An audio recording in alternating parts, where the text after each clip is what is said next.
G'day folks, and welcome back to the channel for the farming summary video of my lightning caster Paladin.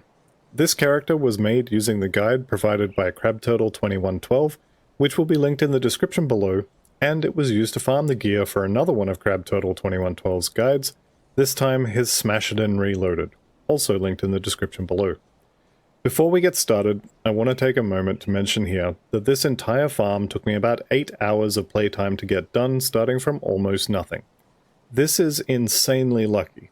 If you do end up making this build, don't expect to be done farming this gear in only 8 hours of playtime.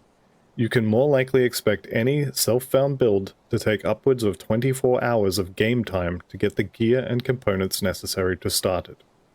I did have a bit of a head start, however, as I already had 3 pieces of the final build by the time I hit level 100. I was already using the amulet, I had the shield in my inventory, and I had found the pants earlier while leveling and they were in the stash. I did, however, have to farm the remaining items. Let's see how it was done. First, I decided I would target the pieces that I knew where to find. Deathstalker was to be the relic of choice, and it drops only from the Albino Manticore on the first floor of the Ancient Grove, beyond the Skeleton Key Gate. Also beyond the Skeleton Key Gate lies Vinelton, a merchant who would sell me my weapon. This meant me and the boys were off for a trip to the Ancient Grove. We zapped and smashed our way into the Ancient Grove, killed Raggaroth the Tormented like it was nothing, and walked up to the Skeleton Key door like we owned the place and...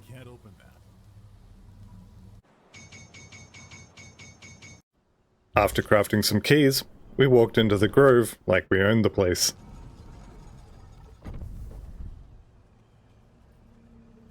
Looking around for the Albino Manticore, I knew that I would have to kill it several times to get the Deathstalker relic blueprint to drop. Never mind, there it is, dropped first time. Walking over to Vinelton, I knew I would have to reset his stock many times to get my weapon, and I did. Here are a couple of double rare items I found while doing it, and the weapon I ended up choosing.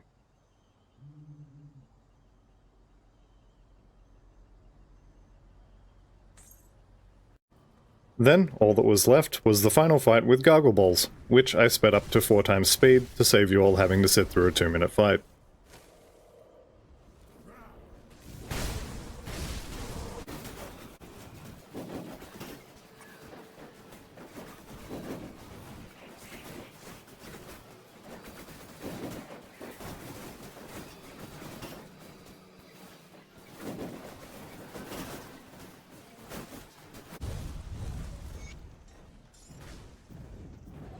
Gargle Balls unfortunately did not drop me a nice ring. Then, thinking I would craft Deathstalker later, I killed a lot of totems. I mean a lot of totems. I have recorded footage of over 50 totem kills, plus the ones I didn't record, though I'm only going to show a few here. Mostly, I killed totems in the Gloommold, but I also had some in the Blood Grove, some in the Decrepit Cellar under the Gloommold, and some in Pine Barrens, which I'll get to later. I spent a lot of time in Pine Barrens, though not really for the totems. Next up was treasure troves, of which I again popped a lot of them. I had to craft several batches of dynamite, and while I lost count of how many, it was at least 60 sticks of dynamite that were all used to pick the locks on treasure troves, and I gained a lot of blueprints for valuable components from doing this. While I was farming the Gloommold, I had frequent run-ins with Chupacabra, to the point where I was starting to think that he enjoyed being electrocuted. I didn't mind though, because his nemesis troves would drop me some nice items. The fights with Chupacabra were kind of one-sided though, with me standing in the Inquisitor Seal, using Ascension on cooldown, and then popping an Aether Cluster once he had split twice, and there were 4 of him. He never really stood a chance.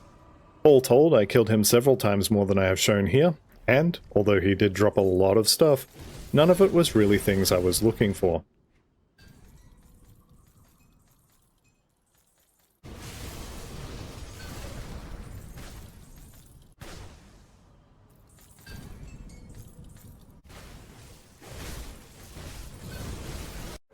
After a while, I decided to get the crafting section done. I knew I would have to craft several steps for the Deathstalker relic, and I checked what would be needed. Turns out, it's Manticore eyes. A lot of Manticore eyes. So I went to the Pine Barrens to farm Manticores. I told you I'd be talking about Pine Barrens later. After murdering hundreds of blind Manticores who didn't have an eyeball between them, I finally decided to kill Mogara.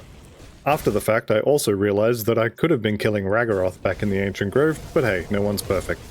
I got my 24 Manticore eyes, and also dropped 2 pieces of the Octavius set while doing this. I also had to murder Kilrian and get a bunch of Chthonic Seals of Binding to put his soul into my Manticore eyeballs. But I didn't record that, so you didn't get to watch it. The final step was to craft the remaining piece of the Octavius set and the Mark of the Voracious One. So I run through Barrowhome to get the blueprint for the Mark of the Voracious One, and head back to Devil's Crossing to craft the remaining pieces. Once there, I discover to no one's real surprise that I don't have the blueprint for Mortality, which is a component for the Mark of the Voracious One. So I head on over to Homestead, and one quick rift stop later, I get to push the craft button on all of the things that I was missing. After crafting a helmet, I then need to transmute the shield into a pair of shoulders, so I head over to Darlet, and after a few tries I get it done. I did end up crafting a few more helmets to try for Angrim's bonus armor, and after 2 tries I ended up getting it on a helmet that was better than the first one I made anyway. So there it is, folks. All the gear needed to make Crab Turtle's Smashidan build, farmed with Crab Turtle's beginner Lightning Rune Paladin build. That is, however, the end of the Lightning Caster build. Although it has been quite good, it's time to do a hard swap from lightning spells to physical melee. This should be fun, and I'm sure having level 1 devotion procs won't be an issue at all. I will have a leveling review video for the build coming soon, and I will do a build breakdown for the Smashidan as well. In the meantime, I have included links to Crab Turtle's stuff in the description below if you wanted to try this out for yourself. However, that'll be all for this video, so I'd like to thank you all very much for watching. I'll see you in the next one, and goodbye for now.